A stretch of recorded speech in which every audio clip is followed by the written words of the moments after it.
Hi students, welcome to this free class जो है logical reasoning के टॉपिक क्लॉक में से। And this is a very nice interactive class जहाँ पे तुषार सर ने बहुत ही अच्छे से डिटेल से क्लॉक के पूरे कॉन्सेप्ट को कवर कराया है along with practice questions.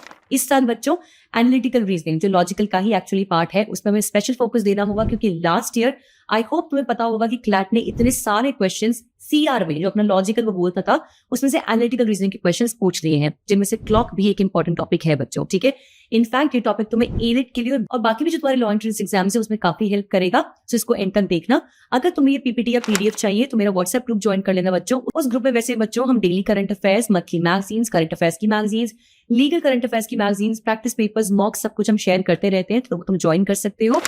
With this, let's start this class and I hope that you understand and enjoy it. कोई भी क्वेश्चन या डाउट होगा तो कमेंट सेक्शन में डाल देना बच्चों। I take up your doubt.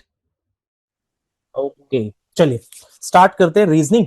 और रीजनिंग में सबसे पहले थोड़ा सा इसके इंट्रोडक्शन को जान लेते हैं कि इस रीजनिंग की हमें जरूरत पड़ी ही क्यों, एग्जाम में क्यों आया। जब स्कूल्स में नहीं था रीजनिंग तो अभी देने की क्या जरूरत पड़ गई ऐसा रीजनिंग की, जब स्कूल्स में नहीं था। तो रीजनिंग में हमसे पूछता क्यों है, कोई भी कॉम्पिटिटिव एग्जाम्स आप दे रहे हो, एक्स वाई जेड व्हाटएवर, मैं आपसे कहूं सबसे छोटा जो बच्चा जो मतलब रीजनिंग कहां से आती है। अगर आपने आरआईएमसी कभी सुना हो ना, राष्ट्रीय मिलिट्री स्कूल जो रहता है जो देहरादून के अंदर है, वो सबसे छोटे स्कूल्स का रहता है, वहां से रीजनिंग स्टार्ट होती है। और मैं अगर आपसे बात करूं कि सबसे बड़े एग्जाम्स की अगर आपने कोई सुना होगा तो यूपीएससी की बात तक करूं मैं, वहां तक में रीजनिंग होती है। तो रीजनिंग दी ही क्यों जाती है किसी भी कॉम्पिटेटिव एग्जाम्स में, चाहे आप कोई सा भी एग्जाम पेपर दे रहे हो, व्हाटएवर कोई सा भी हो, ऐसा क्यों आता है? क्योंकि वो आपका चेक करने जा रहे हैं लॉजिकल थिंकिंग एबिलिटी। ये हमेशा ध्यान रखना, आपके analytical skills, decision making power, problem solving approach and speed and accuracy, कि आपको अगर क्वेश्चन मिलेगा तो आप उसको कैसे डील कर रहे हो। तो ये वेरी वेरी इंपॉर्टेंट है। ये स्कूल में नहीं होता है डियर, ये स्कूल में सब्जेक्ट नहीं होता है। अगर आपने ये चीजें नहीं पढ़ी है तो ट्रस्ट मी, वहां एग्जाम में आप परफॉर्म भी नहीं कर पाओगे। आता भी होगा आपको, उसके बाद भी आपके आंसर्स नहीं आएंगे, ये प्रॉब्लम रहती है। तो सर इसमें किस तरीके से रहेगा, कैसे इसके क्वेश्चन आएंगे, मैं एक एग्जांपल आपको सिंपल सा बताता हूं। आप मुझे ये बताओ, क्या आप इसको सॉल्व करके मुझे आंसर बता सकते हो? मैं आपको एक सिंपल सा क्वेश्चन है, रीजनिंग का क्वेश्चन है। रीजनिंग का क्वेश्चन ये है कि 7:40 बज रहे हैं, आपकी वॉच में 7:40 बज रहे हैं, और आप अगर आप उसे मिरर में देखो, और वो भी पता है कितने मिरर्स में, एक मिरर की बात नहीं कह रहा, 182 मिरर्स लगे हुए हैं। मतलब एक की इमेज दूसरे में, दूसरे की इमेज थर्ड में, थर्ड की इमेज फोर्थ में, फोर्थ की इमेज फिफ्थ में, ऐसे हो रहा होगा। तो आप मुझे बता सकते हो कि 180 अगर 1882 मिरर्स लगे होंगे तो वो आपको इमेज क्या आ रही होगी उसकी, उस टाइम पे वॉच में कितना बज रहा होगा, आप मुझे बता सकते हो? तो ये चीजें ना, मतलब ऐसा है कि होने को बहुत इजी भी है। मतलब आप अगर इसे समझ पाए, अगर मैंने इसके लॉजिक्स आपको बता दिए तो आप इसे 1 सेकंड में भी सॉल्व करके बता दोगे। और अगर आपको इसके लॉजिक्स नहीं पता है ना, तो आप ये सोचते रहोगे यार मतलब मैं समझ ही नहीं पा रहा इस क्वेश्चन को कहना क्या चाह रहा है। क्वेश्चन ये कहना चाह रहा है, मैं आपको बताता हूं। आपके पास वॉच है, ठीक है, ध्यान रखना न्यूमेरिकल वाली वॉच की बात कर रहा हूं मैं, ध्यान से समझना। मैं आपको बता रहा हूं, अगर आपके पास ये दे रखा है वॉच, और उस वॉच को आप अगर मिरर में देखोगे तो आपको एक अलग टाइम दिखने लगता है, वो उसी टाइम की बात कह रहा है। बट आप वो जब एक मिरर में देखो तो, बट यहां पर वो क्या कह रहा है कि अगर 1882 मिरर्स होंगे तो कितना बज रहा होगा। तो ये चीज आपसे पूछ रहा है। अब इसमें ना कई जने आंसर दे देते हैं, कितना 4 कितना डियर, आपका आंसर कितना आया? देखते हैं और समझते हैं कि 420 सही है नहीं है, बिल्कुल शॉर्टकट से। अब क्यों रहेगा, आप बाकी देखो, किसी ने बताया दैट मींस उसने रीजनिंग में कभी कुछ पढ़ा है, किसी के नहीं आया तो घबराने की बात नहीं, अभी तो मैंने कुछ पढ़ाया ही नहीं है। रीजनिंग बस यही चीज है डियर, आपको पेन कैलकुलेशन कुछ करने की जरूरत नहीं है। रीजनिंग बस ये है कि आपने कुछ चीजें पढ़ी है, इंस्टेंट आंसर आता है, आप लॉजिकली बहुत स्ट्रांग हो जाते हो, तो टेंशन कुछ लेनी नहीं है। अभी जब कुछ पढ़ाया नहीं है, कुछ ने पढ़ रखा है इसलिए उनके आंसर्स आ रहे हैं, तो ऐसे घबराने का नहीं है कि सर हमने नहीं पढ़ा है तो वो तो रीजनिंग तो हो ही नहीं पाएगी हमसे, ऐसा कुछ है भी नहीं। ठीक है, तो ऐसा कुछ टेंशन ही नहीं है। ठीक, तो अभी अब मैं आपको यहां पर से स्टार्ट कराते हुए चलते हैं। क्या है, लोग के आंसर्स आ रखे हैं, काफियों ने आंसर बिल्कुल सही दिए। ठीक है, तो स्टार्ट करते हैं। रीजनिंग में मैं थोड़ा सा आपको स्टार्ट कर देता हूं कि रीजनिंग में क्या कराने वाला हूं। रीजनिंग में अभी आज हम पढ़ने वाले हैं, और वो हम पढ़ने वाले हैं क्लॉक्स।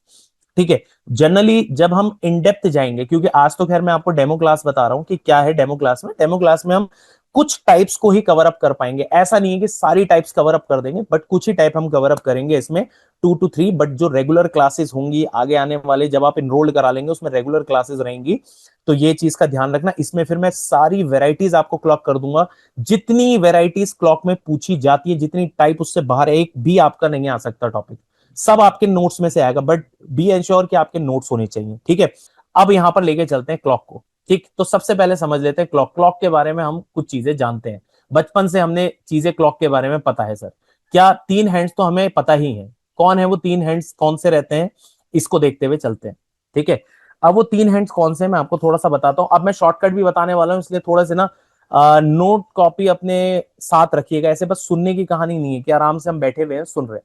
ठीक है, आपकी वॉच जब भी आप देखते हो तो आपकी वॉच में एक आपको दिखती है सबसे बड़ी जो हैंड है, this is call your hand. ठीक है, इसे हम हैंड बोलेंगे। ठीक है, जो सबसे बड़ी हैंड है सबको आइडिया रहता है कि this is call your minute hand और this is call your hour hand. और ये वाली जो हैंड होती है जो सबसे बड़ी दिख रही है, ये आपकी सेकंड हैंड होती है। इससे कोई खास मतलब नहीं होता, इस हैंड से हमारा कोई मतलब नहीं।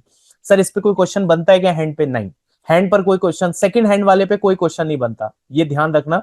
सेकंड हैंड वाले पे कोई क्वेश्चन नहीं बनता, सिर्फ जो बनते हैं वो बनते हैं मिनट हैंड्स और आवर हैंड्स पे क्वेश्चन, दैट्स इट। इसके अपार्ट आपका कोई भी और अदर क्वेश्चन नहीं बनता है।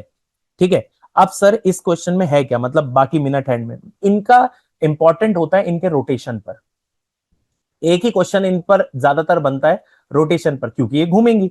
अब जब ये घूमेगी, आप एक चीज बता सकते हो, ये जब कोई भी चीज अगर पूरा एक राउंड ले लेती है ना डियर, कोई भी अगर एक राउंड ले लेगा तो वो आपका ना एंगल में 360 डिग्री एंगल बना लेता है। सर आप एंगल की बात क्यों लाए बीच में, एंगल शब्द आपने ऐसा क्यों बोला कि एंगल बनता है एंगल?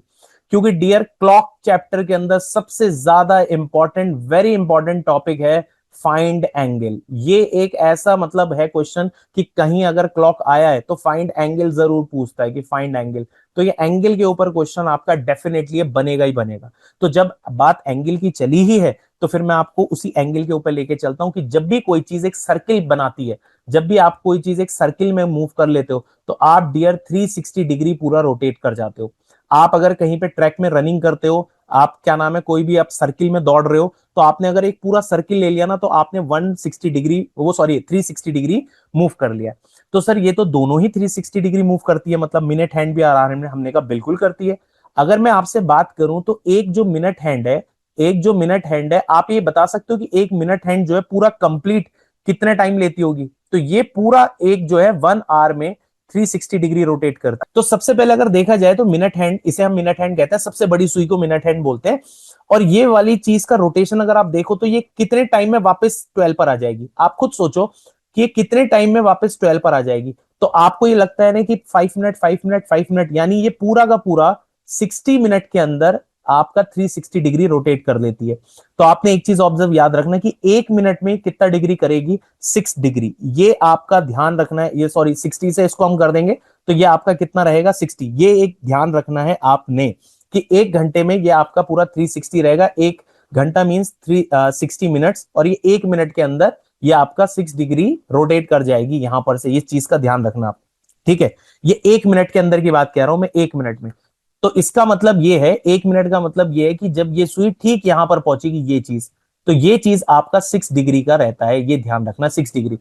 ठीक है, छोटा सा सुई, जब भी आपकी क्लॉक जैसे 12 है और 12 है, यहां पे 12 है और यहां पर 1 है, ये समझ के चलते 1, ये हल्की सी सुई एक डॉट पर पहुंचती है तो डियर एक ये 6 डिग्री होता है। बस इसका आपको ध्यान रखना है, ठीक है? उसके बाद आपके पास एक आता है आर हैंड, ठीक है? इसके बाद इसकी बात कह रहा हूं मैं, इस वाले की बात, ये वाला अगर वापस से यहीं पर घूम के आएगा तो 8 कब बजाएगा? वापस से सोचो 8 पर सुई कब आएगी, कितनी देर के बाद आएगी? अगर मैं आर हैंड की बात कह रहा हूँ, सिर्फ आर हैंड, अगर आर हैंड की बात कह रहा हूँ तो आर हैंड जो है वो डियर पूरा का पूरा 12 आर ले लेती है पूरा एक राउंड करने के लिए। 12 आर में 360 डिग्री घूमती है। 12 आर में 360 घूमेगी तो 1 आवर में कितना घूम जाएगी? 1 आवर में 30 डिग्री घूमती है डियर। और 1 आवर में करेगी तो 1 मिनट में कितना मूव करेगी? तो ये 1 मिनट में जो है हाफ डिग्री मूव करती है। हमेशा ध्यान रखना, ये सुई को यहां आने में, इस सुई को यहां आने में पूरा 30 डिग्री लगता है, 30 डिग्री ये चीज, और ये पूरा 1 आवर में आती है एक सुई, ठीक है? तो मैंने एक बेसिक सी आपको चीज बताई है, यहां पर ध्यान रखना। अब बेसिक सी चीज क्या है, थोड़ा सा मैं आगे बढ़ता हूं फिर बताता हूं इसमें बेसिक। मैंने मतलब इतनी चीजें अभी जो बोली है वो बोला ही क्या मैंने इतना, इसकी बात करता हूं। यहां पर से समझो मैंने क्या चीज बोली, पहले इसको आप नोट डाउन करके लिख लेना, ठीक है? मैंने यहां पर क्या चीजें बोली है। सबसे पहले देखो, एक है मिनट हैंड और एक है आर हैंड, बस बने रहेगा। इंपॉर्टेंट ये है कि आपका बना रहना, ऐसा नहीं है कि बस हम थोड़ा सा पढ़ा और फिर हम गाय बोलिए। आपके पास एक है आर हैंड, ध्यान से समझना, एक आपके पास है आर हैंड, ये this is your hour hand, ये वाली छोटी सुई इज योर आर हैंड, और एक बड़ी सुई आपकी होती है, this is call your minute hand, ये आपकी मिनट हैंड होती है, ठीक है? अगर आप इस आर हैंड को यहां से यहां लेकर जा रहे हैं, यहां से यहां पे लेके जा रहे हैं इस आर हैंड को, अगर ये चीज मूव कर रही है ये वाली सुई, तो इसको यहां से यहां जाने में पूरा 1 आवर लग जाता है। ये पूरे 1 आवर में एक यहां से यहां पहुंचती है, और इसको डिग्री लगते हैं 30 डिग्री। मतलब एक अगर आपकी छोटी सुई है उसको यहां से यहां जाने में 30 डिग्री लगता है। तो ये जो कभी भी आपसे ये पूछे ना कि इसके और इसके बीच का एंगल कितना है, ये इसका हमेशा इसका 30 डिग्री का एंगल होता है। एक तो ये पॉइंट है। Is it clear? क्या ये क्लियर है सबको? दूसरी इंपॉर्टेंट पॉइंट है कि सर आप ये बता सकते हो कि इन दोनों के बीच में कितना डिग्री होता है इनका। एक तो मैंने इन दोनों के बीच में डिग्री बता दिया कि ये बड़ी बड़ी जो डार्क दो लाइन से इनके बीच में 30 डिग्री का एंगल होता है, और इनके बीच में होता है 6 डिग्री का। बस ये चीज मैंने बताई है, बस इंपॉर्टेंट ये है। Is it clear? पहले आप ये बताओ, ये क्लियर है? इसमें कोई डाउट है? तो ये जो आपको दिखाई दे रहा है ये हमेशा 6 डिग्री रहेगा, और अगर आप दो डार्क लाइनों के बीच में गए तो 30 डिग्री होता है। That's it. बस इसके अपार्ट कुछ बात नहीं बोली मैंने, बस इतनी आप बात लिख लो अपने नोट्स में। कभी भी आप देखोगे वॉच को तो इन दोनों के बीच में 6 डिग्री का होता है डिफरेंस, और पूरे इस ब्लैक से पूरे ब्लैक के बीच में आपका 30 डिग्री होता है। बस इसके अपार्ट मैंने कुछ नहीं बताया जो आप अभी जानना चाह रहे थे। बस अब आता है टाइप नंबर 1। अब डालिए टाइप नंबर 1, पहली टाइप का क्वेश्चन। पहली type, type number 1, question based on angles. ठीक है, इससे बाहर आपका कोई भी आएगा ही नहीं पेपर में। बस ये ध्यान रखना, जितने आपको नोट्स लिखा रहा हूं नोट से बाहर नहीं आएगा। लेवल ऑफ डिफिकल्टी बाद में बढ़ाते जाएंगे, पर जो मैं आपको पढ़ा रहा हूं, जो टाइप पढ़ा रहा हूं उससे बाहर नहीं आएगा। आप XYZ अपने जीवन में कोई भी फ्यूचर का भी एग्जाम कोई दोगे ना डियर, रीजनिंग में इससे बाहर आपका नहीं आएगा। तो सबसे पहली टाइप है क्वेश्चन बेस्ड ऑन एंगल्स। तो यानी वो आपसे एंगल पूछेगा। तो सबसे पहले टाइप का क्वेश्चन क्या आता है एंगल के ऊपर, वो आपसे क्वेश्चन में ये चीज पूछता है। ठीक है, सबसे पहले वो आपसे पूछ रहा है what is degree, what the hour hand. Hour hand की बात कह रहा है, मेक एन एंगल। अगर आपका आर हैंड 1 पर है, ठीक है, और वो जब आपका आ जाए किस पे, 6 पर, तो 1 पर है और जब वो आ जाए आपका किस पे, 6 पर, तो ये बताओ उसने कितने डिग्री मूव कर लिया होगा। कितने डिग्री? जो आपकी आर हैंड है यानी छोटी वाली सुई है, जब वो 1 पर रही होगी और 1 के बाद जब वो आ गई होगी 6 पर, तो उसने कितनी डिग्री मूव कर लिया होगा। बस ये चीज पूछ रहा है। अब बताओ, ये पहले यहां पहुंची होगी 2 पर, आपने कहा, फिर 3 पर आई होगी, फिर यहां पर पहुंची होगी 4 पे, फिर यहां पर आई होगी 5, फिर 6 पर। आपको दिख रहा है ना हर जगह 30 का होगा। पहले इसने 30 डिग्री मूव किया होगा, फिर 30, फिर 30, फिर यहां पर 30, और फिर यहां पर 30। तो अगर आप देखो तो 1 2 3 4 5, तो उसने 5 बार 30 मूव कर गया। तो यानी टोटल अगर आप देखा तो यानी 150 डिग्री मूव हो गया या नहीं। Am I clear? क्या ये बात समझ में आई? आराम से पहले क्वेश्चन समझिए क्या कह रहा है। आर हैंड अगर आपकी 1 पर है और वो कभी आर हैंड 1 से 6 पर आ जाए, तो आप ये बताओ कि वो आर हैंड ने कितने डिग्री मूव कर लिया। आपको पता है कि यहां से यहां आने में 30 डिग्री होता है, this is call your 30 degree. यहां से यहां आने में 30, देन अगेन 30, देन 30, देन 30। तो 30 डिग्री को अगर आप ऐड करते जाएंगे तो आप खुद जज करो कि कितने डिग्री उसने मूव कर लिया।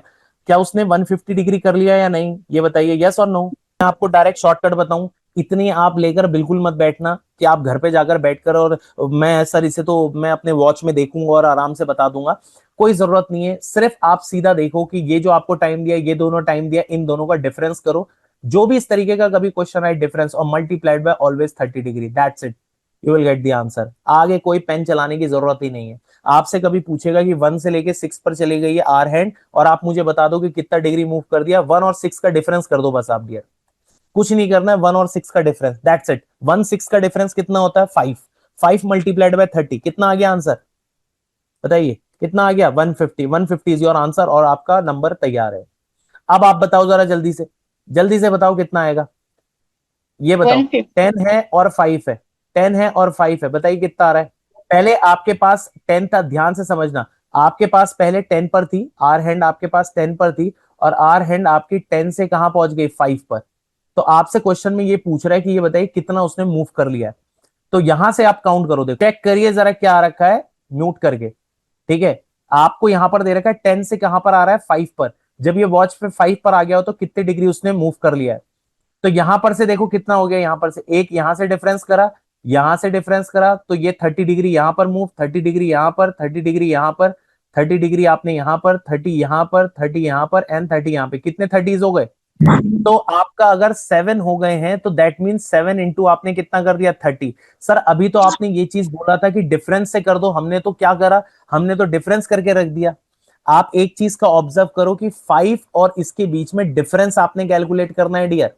5 और डिफरेंस, डिफरेंस मतलब 10 के बाद 11 12 13 और 13 को 1 बोलते हैं, ये इस तरीके से मान के चलो। अगर 10 से आगे जाता है 13, इसको आप जो बोलते हो 13, इसका नाम होता है 14, ये होता है आपका 15, ये होता है आपका 16 और ये होता है 17। मैं बताता हूं आपको, मैं बता रहा हूं, अगर आपके पास कभी भी इस तरीके से आए कि ये है और 10 में से, इज इट, आपको यहाँ पे 10 में से 5 जो है वो माइनस आप नहीं करेंगे। 10 में से 5 इसलिए माइनस नहीं करेंगे क्योंकि 10 बजा होगा मॉर्निंग के टाइम में और 5 बजा होगा बाद में। तो 10 के बाद कभी 5 नहीं बजता, न्यूमेरिकली सबसे पहले बजता है 1 0 0। मैं आपको पहले टाइमिंग का बता देता हूं। सबसे पहले 0 0 आवर्स होते हैं, दैट मींस 12 बज रहा है, फिर बजता है 1, फिर 2, फिर 3, फिर 4, ऐसे ही बजते हुए आपका टाइम आएगा बीच में 10, 10 के बाद यहां पर से आएगा 11, 11 के बाद 12, फिर 13, फिर 14, फिर 15, ऐसे बजेगा 16 17।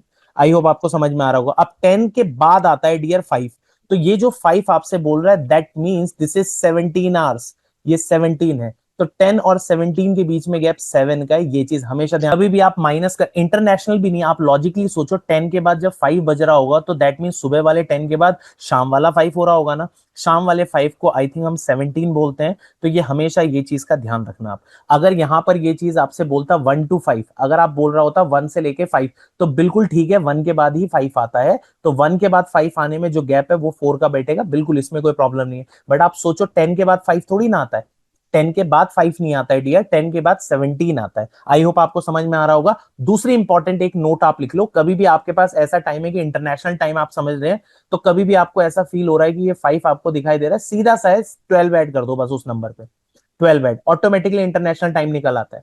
फॉर एग्जाम्पल मैं आपसे बोल रहा हूं, जैसे कई बच्चों को ये कंफ्यूजन होता है सर 4 बज रहा है, समझ में आया, तो इसको इंटरनेशनल टाइम में कौन से आवर्स में होता है, तो आपने कुछ नहीं करना है, सिर्फ इसमें 12 ऐड कर दीजिए, दैट्स इट, और वो आपको बता देगा वो इंटरनेशनल टाइम में 16 बज रहा होगा। That's it. आई होप समझ में आ रहा होगा। इसको पॉइंट्स में नोट्स में भी लिखते हुए रहिए आप। क्लियर है यहाँ पर? क्या ये क्लियर है? ये मैंने आपको इसीलिए दिया है ताकि आपको कंफ्यूजन ना रहे। सारे ऐसे क्वेश्चंस दे रहा हूं कि कहीं एग्जाम में गलत भी होने के चांसेस ना बने, क्योंकि 1 गो में अगर आप ऐसे करोगे, टाइम कभी आपको दिया होगा 1 और 5, आपने डिफरेंस करा 4 मल्टीप्लाइड बाय 30 करा and you will get the answer 120 degree, done. समझ में आया? कभी लिखा हुआ था 10 और 5 और आप पता है क्या मिस्टेक कर रहे हो, 5 multiplied by 30 150, this is wrong, ये रॉन्ग हो गया, क्योंकि 10 के बाद 5 नहीं आता डियर, 10 के बाद 17 आता है और 5 इक्विवेलेंट टू दी 17 ही होता है, तो ये चीज हमेशा रहेगी। Are you getting my point? चलिए, बस इस चीज का आप ध्यान रखना, बिल्कुल जो भी यस सर। चीज रहेगा डेफिनेटली है, मैं आपको वहां पर चीजें बताता जा रहा हूं, ठीक है, जहां पर भी आपको डाउट रहेगा। अब ये वाला क्वेश्चन आप कोई मुझे बताएगा क्या रहेगा? ये तो मैंने आपको बता दिया, ये भी बता दिया, ये वाला कोई करके बताएगा मुझे? अभी तो मैं बेसिक्स उसमें लेके चल रहा हूँ, आगे जाके चीजें क्लब होंगी, बड़ा क्वेश्चन बनेगा, लैंग्वेज में आएगा, पूरा प्रॉपर एक पैसेज में आएगा, तब आएगा ये। तो खैर मैं अभी आपको छोटी छोटी बेसिक्स, अभी मैं आपको सेंटेंस बनाने से पहले वर्ड बनाना सिखा रहा हूँ, वर्ड से पहले अल्फाबेट से स्टार्ट करा है, तो पहले अल्फाबेट बता रहे हैं, फिर वर्ड पे आएंगे, फिर सेंटेंस पे आएंगे, टेंशन मत लो अभी। अभी आप बस चिल होके पढ़ो, ठीक है। मैं आपको बता दूं, अब देखो ये बहुत, इसको पहले ना इंपॉर्टेंट लिख लो आप थोड़ा सा, क्योंकि ये चीज है इंपॉर्टेंट, लॉजिकल चीज है ज्यादा।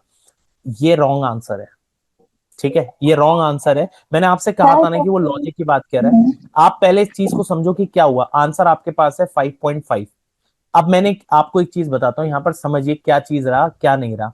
आपसे कह रहा है कि इन अ 1 मिनट, हमने कहा बिल्कुल ठीक है, 1 मिनट के अंदर उसने क्वेश्चन में बोला कि बिटवीन किसके बीच में, क्लॉक निडल्स, निडल्स मींस दोनों क्लॉक की बात कह रहा है। मैंने पहले ही बोला था जब भी आप क्लॉक पढ़ोगे तो आर हैंड और मिनट हैंड की बात चलेगी, सेकंड हैंड आप हटा दो, दो के बीच में निकालना होगा। तो आपसे कह रहा है कि 1 मिनट के अंदर आप ये बताओ कि आर हैंड और मिनट हैंड के बीच में कितना डिफरेंस होगा। अब आप एक चीज सोचो, अगर आपकी आर हैंड मिनट हैंड यहां पहुंची होगी, 1 मिनट के बाद अगर मिनट हैंड यहां आई होगी, तो आर हैंड भी तो अपनी प्लेस से थोड़ा सा डिवेट होकर इधर कहीं पहुंची होगी ना, मतलब एग्जैक्टली तो नहीं रही होगी वहां पर, तो थोड़ा तो मूव किया होगा, तो आपका आंसर जो है ना वो लेस देन 6 डिग्री होगा। हमने कहा ठीक है, तो सर वो तो डिफरेंस पूछ रहा है, तो आपको मैं बता देता हूं, जो मिनट हैंड है, जो आपका सॉरी जो आपकी मिनट हैंड है, ये बहुत कैची था क्वेश्चन, ध्यान रखना। मिनट हैंड जो है 1 मिनट के अंदर कितना डिग्री मूव करता है, आपको बताया था 6 डिग्री, बिल्कुल आपने कहा।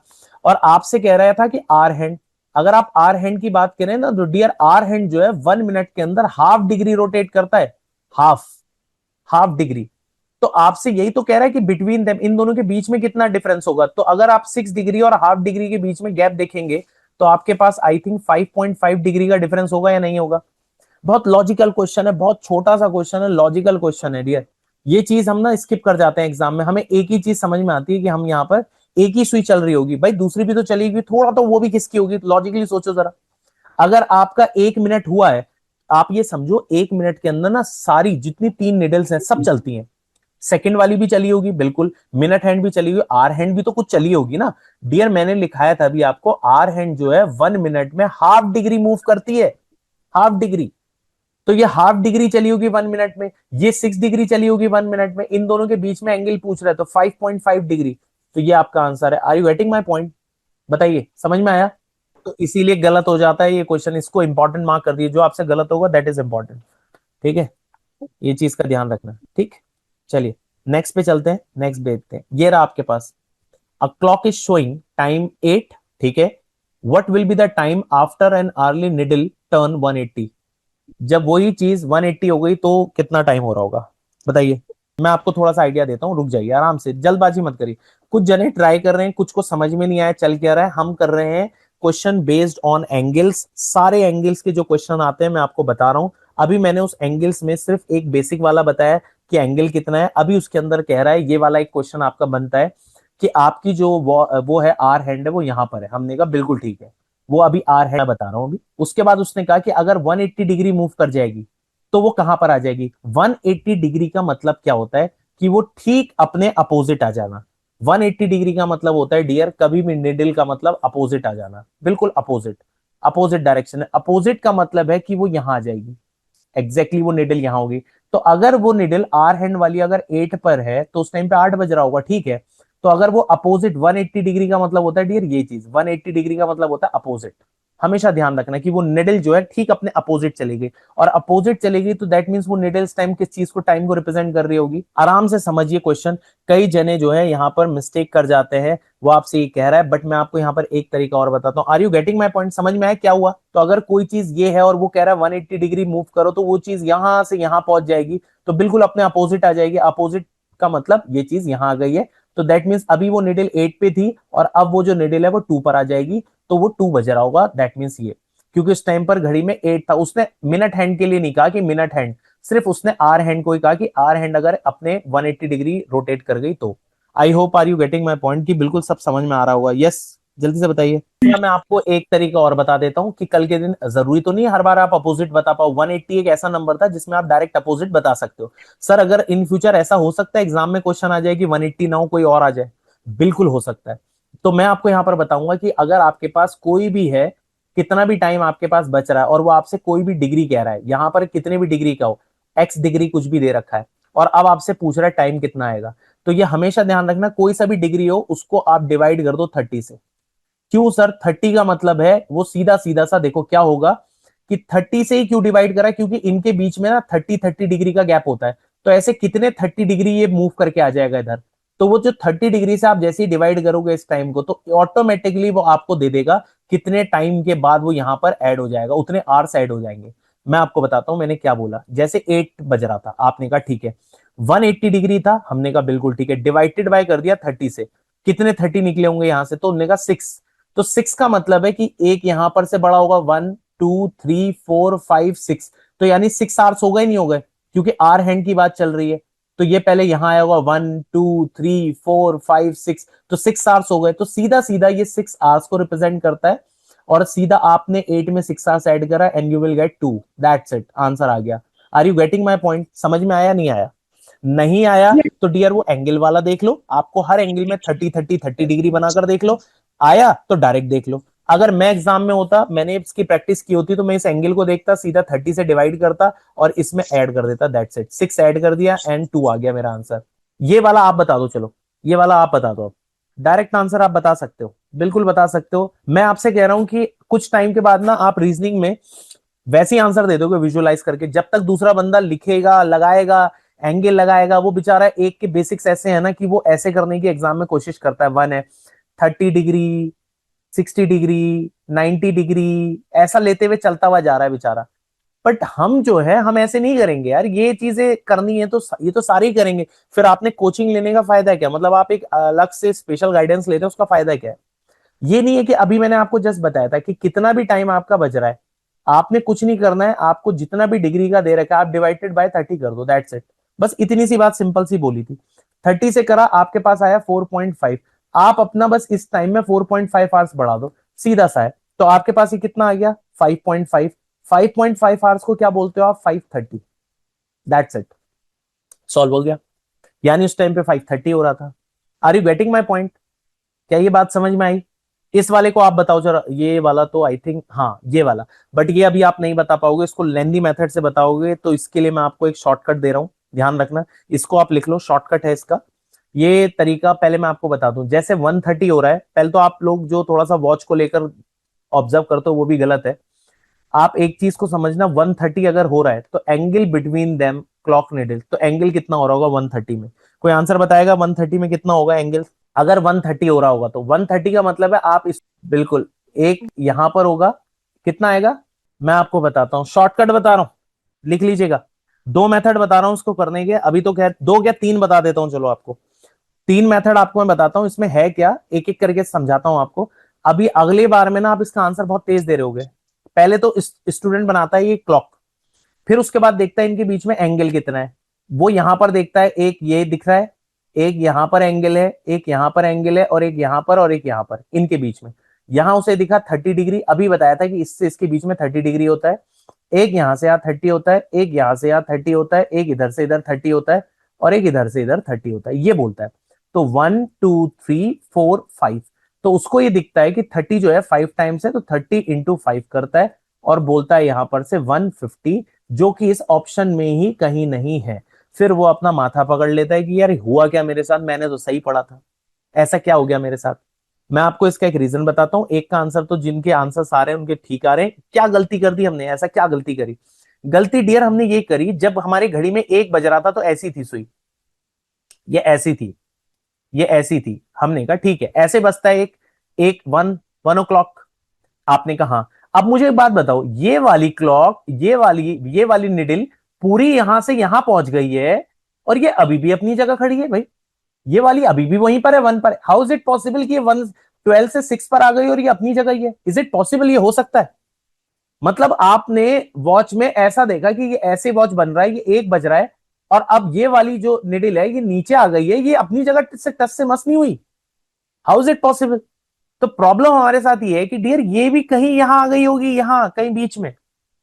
ये प्रॉब्लम ये है कि यहां कहीं आ गई होगी 2 और इसके बीच में।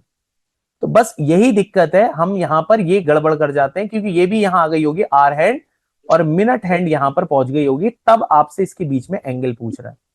तो वो पूछ यही रहा है कि कितना डिग्री का एंगल इनके बीच में बना है, तो हम एक अप्रोक्सीमेट में चले जाते हैं। अब मैं उसका एक आपको ट्रिक बताता हूं यहां पर, ठीक है? ट्रिक आप लिख लो, कभी भी एंगल के आए, क्योंकि टाइप नंबर 1 है, क्वेश्चन बेस्ड ऑन एंगल, और यही है उसका एक फाइनल, दैट्स इट। यही सबसे ज्यादा क्वेश्चन आपके एग्जाम में एंगल वाला अगर कभी पूछता है, तो आप इसको एक बार लिख लो। एंगल होता है 11/2 m माइनस 30h, बस ये। और इसे लिख लो मॉड में, क्योंकि एंगल कभी निगेटिव में नहीं आएगा, दैट्स इट। अब सर ये आपने क्या लिख दिया, ये m क्या है? m रिप्रेजेंट मिनट, और h represents r, that's it. ये एक फॉर्मूला है इसका डायरेक्ट तरीका करने का, 11/2 m माइनस 30h, खत्म। अब सर ये क्या करा जाए इसमें, मतलब मुझे तो ये कहानी थोड़ा समझाई जाए, ये है क्या? बिल्कुल आपको समझाई जाएगी। ये रिप्रेजेंट करेगा h की वैल्यू को, और ये रिप्रेजेंट करेगा r की वैल्यू को, ये m की वैल्यू को, दैट्स इट। 1:30 हो रहा है, तो 1 hour 30 minute है, तो ये चीज ध्यान रखना। अब 11/2 m कितना लिख दिया हम यहाँ पर, m 30, ये लिख दिया m 30 माइनस 30, और h कितना है? h है हमारे पास 1। आई होप समझ में आ गया होगा। बस जब भी कभी आपको टाइम दे रखो, आप इसको इस तरीके से लिखो, कहीं कोई दिक्कत नहीं होने वाली। क्लियर है? यहां से ये करा, आपके पास कितना आ गया 15, और यहां पर 165 आ गया, तो 165 माइनस आपने कर दिया यहां से 30, और आपके पास आ गया 135 डिग्री, दैट्स इट। उस टाइम पे उनके बीच में था 135 डिग्री, दैट्स इट। क्या ये बात समझ में आई या नहीं आई, पहले बताओ। बिल्कुल कर सकते हैं, बिल्कुल कर सकते हैं। आप पहले एक चीज समझिए कि आपकी जो ये वॉच है, ये वाली जो है, ये वाली है, लॉजिकल करना पड़ेगा इसमें एक एक करके। ये पहले यहां थी, ये यहां आने का मतलब है कि इसने पूरा 30 मिनट लिए होंगे, तो 30 मिनट के अंदर ये वाली कितना रोटेट करी, मैं दोबारा रिपीट कर दूंगा। अभी पहले मैं एक को डाउट बता दूं, फिर मैं दूसरे को भी आपको भी बता देता हूं, ठीक है? एक एक करके बता पाऊंगा, यहां पर ध्यान से समझना। मैं आपसे क्या बोल रहा हूं, इसमें ना एक तरीका होता है कि हम एक एक करके काउंट करें। जैसे कि अगर किसी को फॉर्मूला याद नहीं, उन्होंने कहा सर हम एग्जाम में फॉर्मूला याद नहीं कर सकते, हमें क्या नाम है ये बताइए। देखो सीधा सा है कि आपकी वॉच में जो बज रहा है वो आपका बज रहा है कितना, 1। ठीक है, इस टाइम पे यहां पर इस तरीके से 1 है, ये बज रहा है। अब ये वाली निडिल यहां आ गई है, तो दैट मीन्स ये पूरा पूरा जो है कितना, 30 मिनट चली होगी, 30 मिनट चली होगी। तो अगर ये 30 मिनट में यहां पहुंची होगी तो ये 1 पे जो है ये 30 मिनट में कितना मूव कर गई होगी। अगर 1 मिनट में 6 डिग्री मूव कर गई होगी ये, तो आई होप समझ में आ रहा होगा, क्योंकि 1 मिनट के अंदर ये जो है हाफ डिग्री मूव करती है आर वाली। ठीक है, तो ये 1 मिनट के अंदर आपका हाफ डिग्री मूव करती है ये वाली बिल्कुल आर वाली। तो आप ये सोचो कि 30 मिनट में कितना मूव कर गई होगी, 30 मिनट में, तो यानी वो आपका कितना कर गई होगी, 30 यानी 15 डिग्री मूव। तो ये 15 डिग्री मूव कर गई होगी यहां पर से इधर। तो ये 15, ये 6 और ये 12 और ये यहां पहुंच गई होगी 15 डिग्री। अब आप ये माइनस कर लो 13 में से 15, तो ये 15 बचा। बाकी अब आप कैलकुलेट कर लो यहां से, तो ये पूरा जो है 1 आपका 35 आ गया। I hope am I order समझ में आ गया होगा आपको। ये चीज तो मैंने आपको पहले एक्सप्लेन कर दिया जी। कि कभी भी आपका ये ध्यान रखना कि अगर 1 मिनट होगा तो ये हमेशा ध्यान रखना कि 1 मिनट में जो आपकी आर हैंड है, यही तो मैंने आपको यही तो बता रहा हूं कि ये इस तरीके से पता चलेगा कि कितनी मूव हुई है, क्योंकि आर वाली जो है वो आपका 1 मिनट में हाफ डिग्री मूव करती है। 1 मिनट में मैंने आपसे ये बोला कि इस टाइम पर वॉच में इतना बज रहा है, ये बज रहा है। अब ये वाली जो है ये 6 पर गई है, ये वाली 6 पर पहुंच गई। जब ये 6 पर पहुंची तो इसने पूरा का पूरा हाफ आवर लिया होगा, नहीं लिया होगा, बड़ी वाली ने।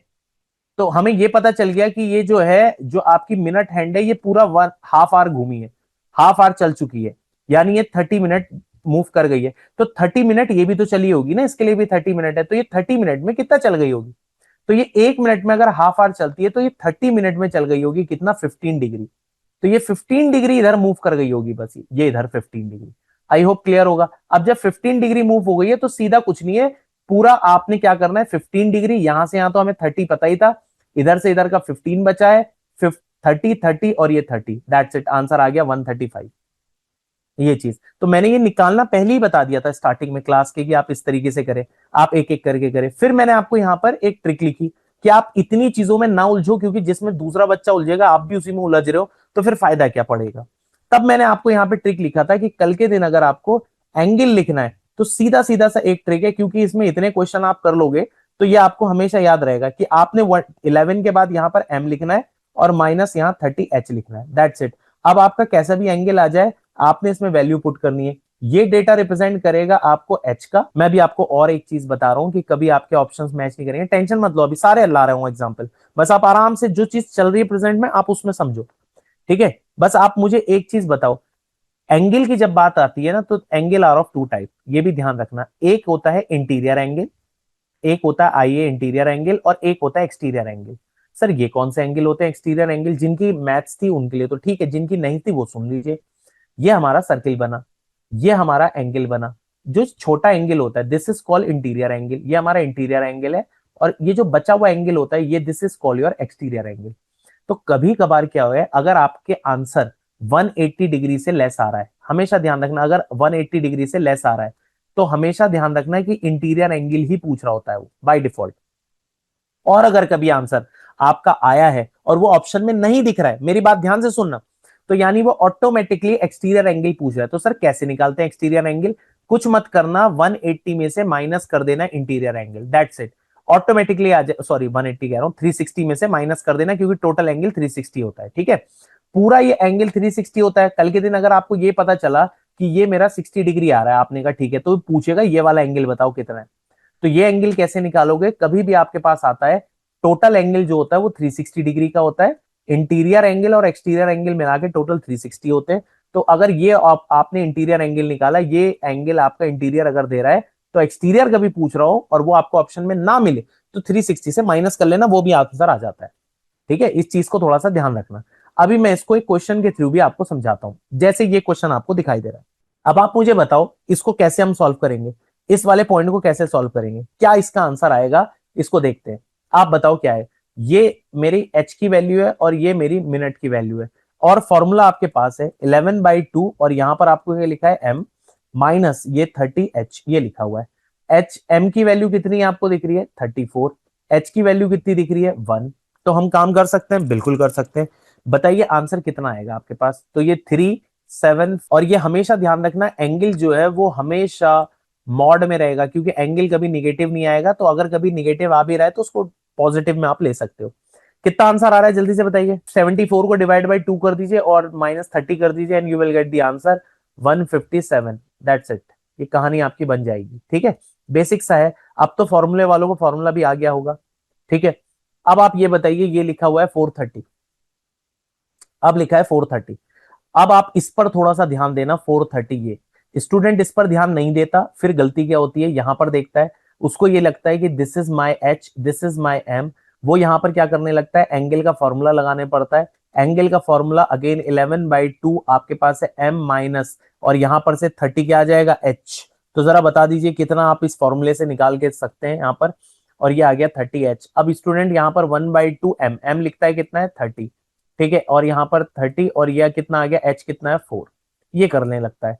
तो यहाँ 330/2 ये बन जाएगा। आप इसको चाहे तो 15 लिख लो, और इसको आप इसी तरीके से 165 माइनस 120 कर लेता है, ये एक चीज आ जाती है। तो यहां से वो लिखता है 45, ये आ जाता है। क्या 45 आपको नजर आ रहा है क्या? क्या ये 45 आ रहा है क्या नजर?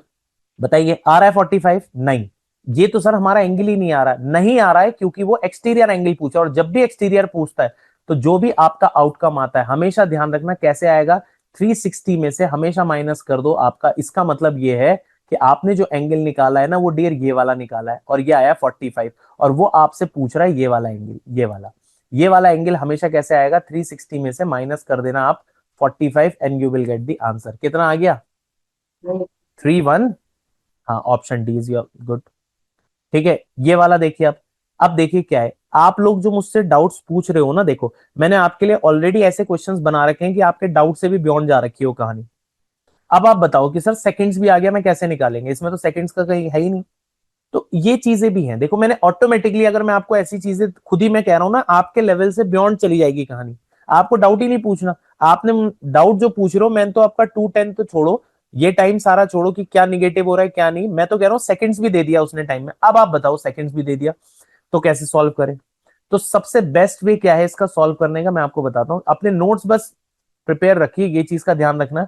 मैं फिर से बोल रहा हूं, इस वाले टाइम को, स्पेसिफिकली इस वाले टाइम को कन्वर्ट कर दो मिनट में, क्योंकि ये चीज रिप्रेजेंट है आर, ये चीज रिप्रेजेंट है मिनट, और ये चीज रिप्रेजेंट है सेकंड्स। तो अपने सेकंड्स को कन्वर्ट कर दो मिनट के अंदर, सीधा सा है। सर सेकंड मिनट्स में कैसे कन्वर्ट होता है, जैसे ही आप अपने सेकंड को डिवाइड करोगे 60 से तो वो कन्वर्ट हो जाता है मिनट में। That's it. तो अभी आपके पास कभी 210 और ये लिखा हुआ है 15, तो ये जो लास्ट वाला जब भी आएगा डिवाइडेड बाय 60, और ये आपका आ गया 1/4। और ये अब दोनों मर्ज हो सकते हैं क्योंकि ये भी मिनट है और ये भी मिनट है, ये आर है। तो ये कुछ ऐसा दिखेगा, आर अपनी जगह रहेगा, 2 उसमें चेंज नहीं होगा, बट जो मिनट है वो आपका बन जाएगा 10 1/4।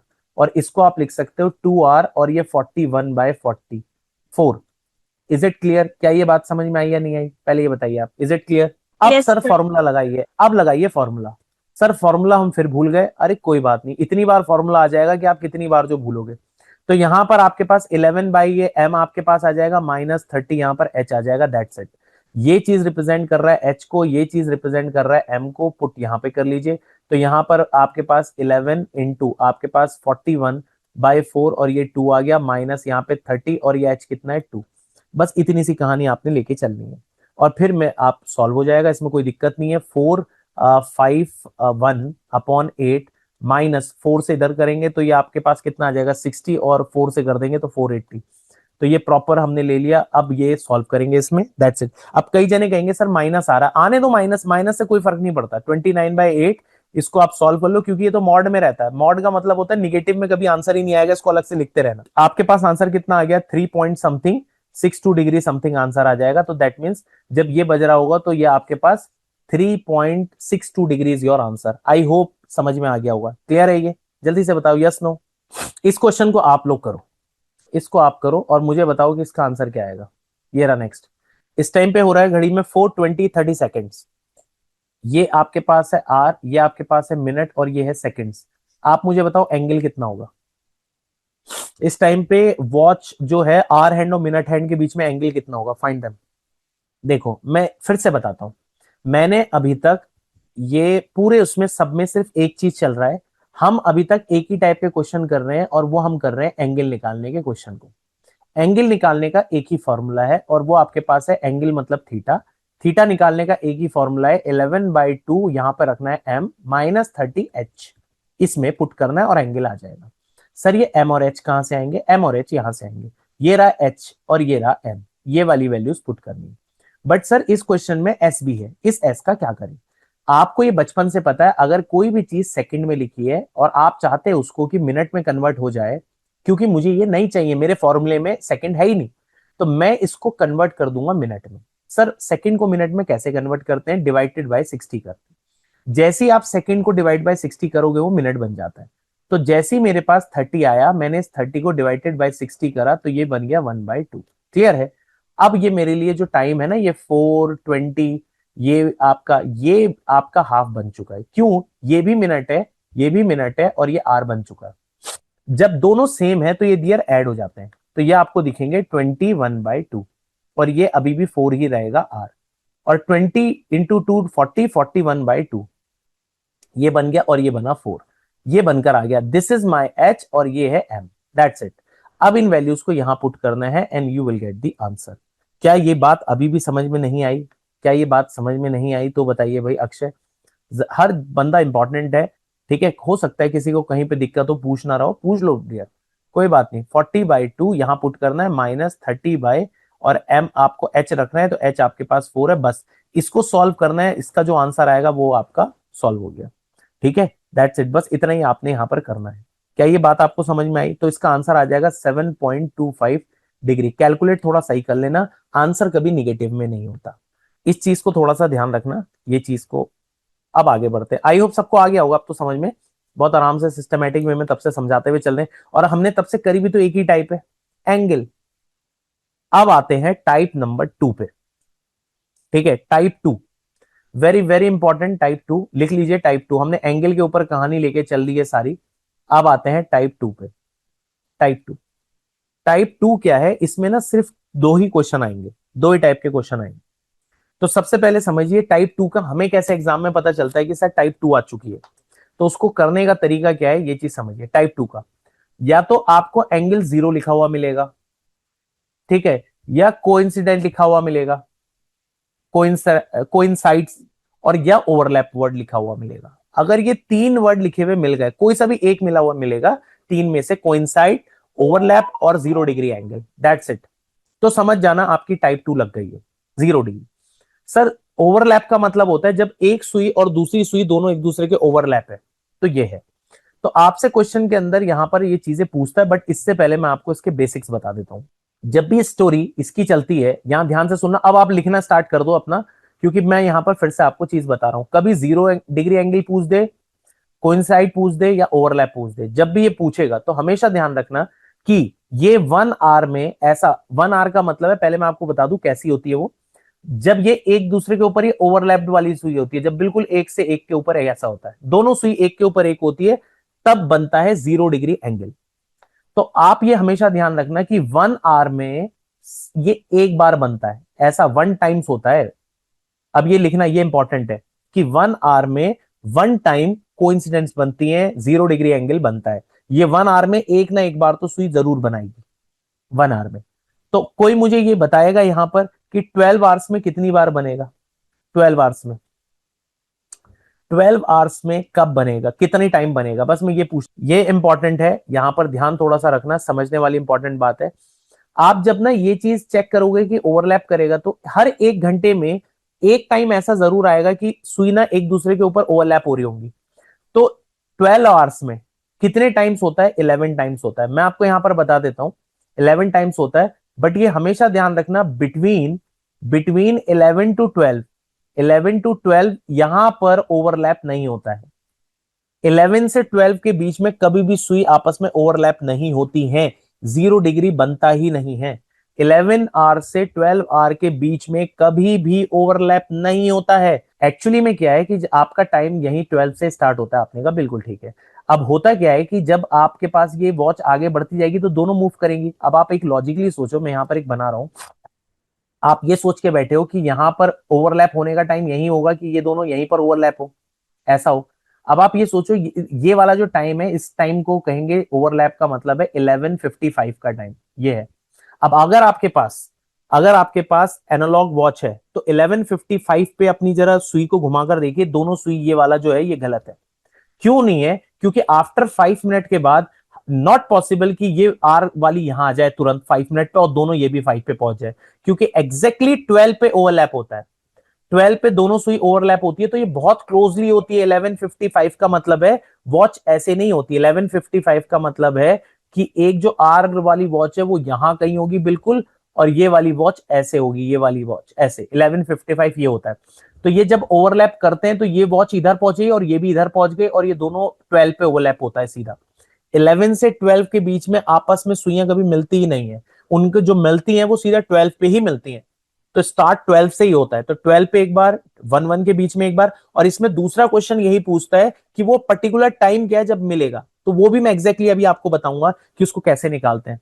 11 से 12 के बीच में कभी भी आप अपनी वॉच लो, एनालॉग वॉच लो, लगाओ और आप देखो 11 बजा, और 11 के बाद आप ना दोनों सुई को ओवरलैप करने की कोशिश करो कि ओवरलैप हो रही है नहीं हो रही। आपको रियलाइज होगा कि जब आप एक सुई को आगे बढ़ाओगे तो आर वाली भी धीरे धीरे आगे बढ़ रही होगी, ओवरलैप होगी नहीं।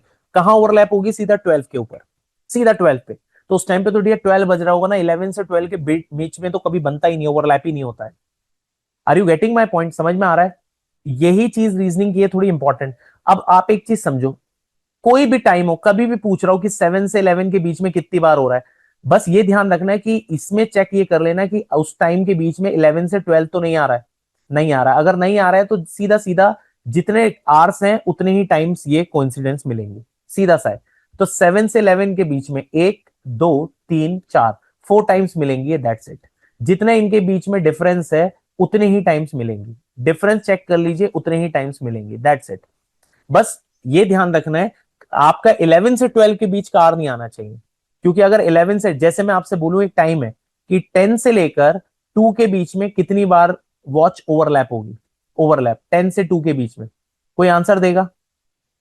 ओवरलैप 10 से 2 के बीच में, 10 से 11 के बीच में एक टाइम ओवरलैप होगा, पर 11 से 12 के बीच में कभी ओवरलैपिंग नहीं होती। फिर 12 पर होगा, फिर 1 पर होगा, फिर 2 पर होगा। तो यहां पर 1 हुआ, 2 हुआ, 3 हुआ और एक 4। क्या ये क्लियर है? Is it clear? एक टाइम यहां पर ओवरलैप होगा, इनके बीच में ओवरलैप नहीं होगा, एक यहां पर होगा और एक यहां होगा, दैट्स इट। 2 बजने तक बस, और 2 के बाद तो ओवरलैप फिर 3 में, तो 3 टाइम्स यहां पर होगा, 3 टाइम्स ओवरलैप होगा, 3 टाइम्स, दैट्स इट। इसके अपार्ट ओवरलैप ही नहीं होंगे कभी बीच में। कभी भी 11 से 12 के बीच में ओवरलैप 0 डिग्री कभी नहीं बनता, इसको आप अलग से लिख लो। एक क्वेश्चन तो ये आता है, ठीक है, एक क्वेश्चन तो ये आता है इस पर। एक क्वेश्चन और आता है। अब आप ये बता सकते हो 1 to 5 के बीच में कितनी बार 0 डिग्री बनेगा, ऐसे देख के आंसर बता दो बस, आप सब बता सकते हैं। 1 से 5 के बीच में 11 12 आता ही नहीं है, बस 0 डिग्री यहां नहीं बनता, बाकी तो हर बार ये बनेगा, इस बीच में नहीं बनता, बस ये नहीं है 0 डिग्री के लिए, ये नहीं है, दैट्स इट। अब आप मुझे बताओ क्या बनेगा? गुड गुड गुड गुड, बताइए। 0 डिग्री का कॉन्सेप्ट ये है कि 0 डिग्री का मतलब है कि जब दोनों सुई ओवरलैप होंगी, एक दूसरे के ऊपर आएंगी, हर एक घंटे में, हर एक घंटे में सुई एक ना एक बार ओवरलैप होती है। तो अगर आप एक घंटे में एक बार अगर ओवरलैप होती है, 1 आवर में 1 टाइम ओवरलैप होती ही होती है, ये कंफर्म है। 1 घंटा होगा, ओवरलैप होगी एक बार। 2 घंटे होंगे तो 2 बार ओवरलैप होंगी, दैट मीन 0 डिग्री 2 बार बनाएंगी। 3 घंटे होंगे तो 3 बार, 4 घंटे तो 4 बार। बट 12 आवर्स के बीच में वो सिर्फ 11 टाइम्स ही ओवरलैप होती है। उसका रीजन ये है क्योंकि 11 से 12 के बीच में ओवरलैप नहीं होता है, ये चीज बोल रहा हूं। Are you getting my point? हाँ, वो भी अभी सेकंड क्वेश्चन वही है कि वो कौन सा टाइम हो रहा होगा जब वो ओवरलैप कर रही होंगी, अभी वो भी बता रहा हूँ। पहले एक बार, अभी तो मैंने खाली बस आपको एक पॉइंट ये समझाया है कि ओवरलैप कितनी बार होगा। अब मैं आपको दूसरा पॉइंट ये बताऊंगा कि जब ओवरलैप हो रहा होगा तो पर्टिकुलरली टाइम कितना होगा, मैं वो भी आ रहा हूं। पहले एक पॉइंट तो समझाया जाए। अभी तो एक पॉइंट पे हमने क्लियर करा, अभी तो हमने ये जाना है कि उस पर्टिकुलर आर में, अब जैसे 1 to 5 के बीच में नंबर ऑफ टाइम्स, एक्चुअली इसमें 2 टाइप्स ऑफ क्वेश्चन बनते हैं, मैं बता दूं। इस टाइप पर मैं थोड़ा सा, एक्चुअली हो क्या रहा है ना कि मैं अभी आपको एक चीज समझा रहा हूं तो बच्चों का डाउट दूसरे में पहुंच जा रहा है, तो पहले एक चीज को क्लियर कर लो, क्योंकि फिर दूसरा वही डाउट पूछ रहे हैं। इसका टाइप जब भी आएगी, दिस इज योर टाइप 2, तो टाइप 2 पे 2 टाइप के क्वेश्चन बनते हैं। एक वो पूछता है number of times, number of times, and number of times का मतलब है कि जीरो कितनी बार बने होंगे, जीरो या ओवरलैप नंबर ऑफ टाइम्स। और दूसरा पूछता है पर्टिकुलरली टाइम कितना हो रहा होगा, टाइम पूछ रहा होता है। तो दूसरा पूछ रहा होता है कि आप ये बताओ उस टाइम पे घड़ी में टाइम कितना हो रहा होगा जब वो ओवरलैप ही हो रहा होगा, तो टाइम पूछता है। तो मैंने अभी आपको ये वाला पोर्शन बताया है। अब ये वाले पोर्शन पे तो अब पहुंचेंगे ना, अब बताऊंगा कि ये वाला पोर्शन कैसे करना है। अब मैंने आपसे क्वेश्चन पूछा कि एक से लेके दो के बीच में ओवरलैप होती है, दोनों सुइयां एक दूसरे के ऊपर आती है। एग्जाम में आपसे ये नहीं पूछ सकता है कि ये बताओ उस टाइम पे वॉच में बज कितना रहा होगा जब ओवरलैप होता है। तो आप ये तो नहीं बोल सकते कि सर ये वाला टाइम पे होता है या बीच में कहीं पर भी ओवरलैप होता है, नहीं ये नहीं होता है, ऐसा नहीं चलता है।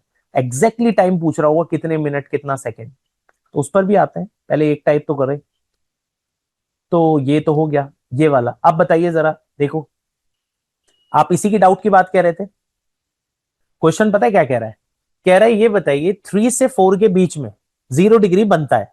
आपने कहा हाँ, तो बनता है तो ये बताइए घड़ी में बज कितना रहा होगा, उस टाइम पे कितना बज रहा होगा कि आपका जो ये टाइम ये बज रहा है, ये ओवरलैप 0 डिग्री होगा। ये है आपका क्वेश्चन, ये बताइए। आई होप मेरी बात समझ में आ रही होगी मैं क्या कहना चाह रहा हूं। 3 से 4 के बीच में एग्जैक्टली वॉच में कितना टाइम हो रहा होगा जो 0 डिग्री होगा। कई जनों को यह लगता है कि 3 से 4 के बीच में 3:15 पे ओवरलैप करता है। आप बार बार एक चीज भूल जाते हो।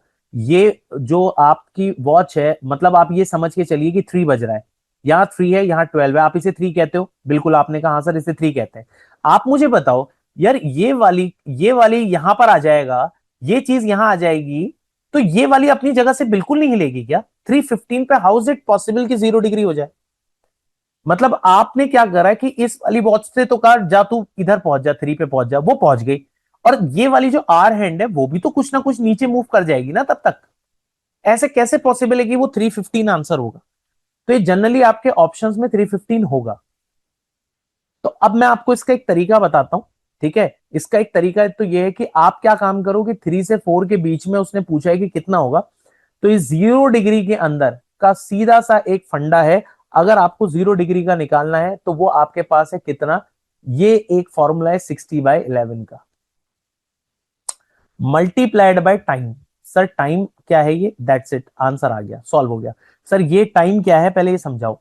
टाइम का मतलब है, आप ये बताओ 3 से 4 के बीच में, 3 से 4 के बीच में हमेशा 3 समथिंग ही कुछ बज रहा होगा, मतलब 3 बज के समथिंग 3। मैं इसमें लिख देता हूं आर, आप ऐसे समझो, आर लिख देता हूं। आप मुझे एक बात बताओ, क्योंकि आपके पास सीधा सीधा सा 0 डिग्री है, तो 0 डिग्री का ये एक फॉर्मूला है बस। 0 डिग्री का एक फॉर्मूला है 60/11h, दैट्स इट, इसके अलावा कोई नहीं है formula. 60/11h, that's it. h means क्या है आप बताओ? 3 से 4 के बीच में ऑलवेज ऐसा ही टाइम हो रहा होगा, 3:05, 3:10, 3:15, 3:20 समथिंग ऐसा ही हो रहा होगा। तो दैट मीन्स आर में हमेशा ऑलवेज 3 ही रहेगा, यानी ये वाली वैल्यू हमेशा आर को रिप्रेजेंट करती है, इसका कोई मतलब नहीं होता। That's it. तो बस आपके पास ये कितना बनकर आ गया, यहां से आपने करा 180 बाई कितना आ गया 11, और 180/11 को आप क्या लिख देते हो? 16/4/11 ये लिख लेते हो। और 16/4/11 का मतलब है उस टाइम पे घड़ी में बज रहा होगा 3 hours 16/4/11 दैट्स इट, ये आपका आंसर आ गया। ये रहा, ये जो हमने निकालने की कोशिश करी ये हमें मिनट के बारे में बताता है कि कितने मिनट होगा, दैट्स इट। और हमारा क्वेश्चन सॉल्व हो गया, दैट्स इट। 0 डिग्री में बस एक चीज का याद रखना, 60/11 बस। और क्या है? एच रिप्रेजेंट किसको करेगा? ये वाले फर्स्ट वाले की वैल्यू एच होगी, क्योंकि 4 तो कभी बजेगा ही नहीं। 3 से 4 के बीच में तो ऑलवेज 3 समथिंग ही आर होता है, एच की वैल्यू 3 होगी always. Are you getting my point? तो एक जने का आंसर आया था 3:16/4/11, यानी जब घड़ी में बज रहा होगा 3 hours 16/4/11 तो समझ जाइए उस टाइम पे 0 डिग्री होगा। देखो 10 से लेकर, आप लॉजिकली सोचो, 10 से 11 के बीच में एच की वैल्यू तो ऑलवेज 10 ही रहेगी ना, मतलब लॉजिकली सोचो जरा, एच की वैल्यू तो यही रहेगी ना, एच की वैल्यू। और हमें क्या करना है? सिर्फ कुछ नहीं करना है, एक ही फॉर्मूला है 60/11, और एच की वैल्यू कितनी आ गई 10, दैट्स इट। ये चीज करनी है। तो आपके पास कितना आ गया? 600/11, और इसको आप क्या लिख सकते हो? इसको आप लिख सकते हो कितना? 54 11/6, दैट्स इट। ये आपका आंसर आ गया, बस क्वेश्चन सॉल्व हो गया। यानी उस टाइम पे वॉच में हो रहा होगा 10 hour 54 6/11। That's it. ये चीज मिनट को शो करेगी और 10 आवर्स तो एज यूजुअल रहेगा। आंसर आ गया, दैट्स इट। तो जब 10 से 11 के बीच में कभी भी आपके पास, अब मुझे एक चीज आप बता सकते हो क्या, 11 से 12 के बीच में 0 डिग्री कब बनेगा, बता सकता है कोई? हाँ, मैंने अभी आपको बताया था, और अगर आप इस फॉर्मूले से भी करने की कोशिश करोगे ना तो वो नहीं बन पाएगा। Are you getting my point? तो 11 से 12 के बीच में आपका ओवरलैप नहीं होता है तो 0 डिग्री एंगल का आंसर नहीं आएगा, ध्यान रखना। क्या ये क्लियर है? यहां तक आप बताइए, आप लोग क्लियर है? सो आई होप बच्चों की तुषार सर ने तुम्हें अच्छे से समझा दिया है कि क्लॉक बेसिकली काम कैसे करता है और क्विक कैलकुलेशन से तुम कैसे इजीली क्वेश्चंस को सॉल्व कर सकते हो। अगेन रिमाइंडर बच्चों, ऐसी बहुत सारी क्लासेस चैनल पे आने वाली है, सो सब्सक्राइब कर लेना। मैं ऑलमोस्ट तुम्हारा सारा सिलेबस इसी चैनल पे कवर करवाने वाली हूँ free of cost, so do not forget to subscribe. And अगर तुम्हें ये पीपीटी या बाकी स्टडी मटेरियल भी चाहिए क्लैट का तो व्हाट्सएप ग्रुप ज्वाइन कर लेना, डिस्क्रिप्शन बॉक्स में इसका लिंक है। I will see you in the upcoming classes. Bye बच्चों, ऑल द बेस्ट।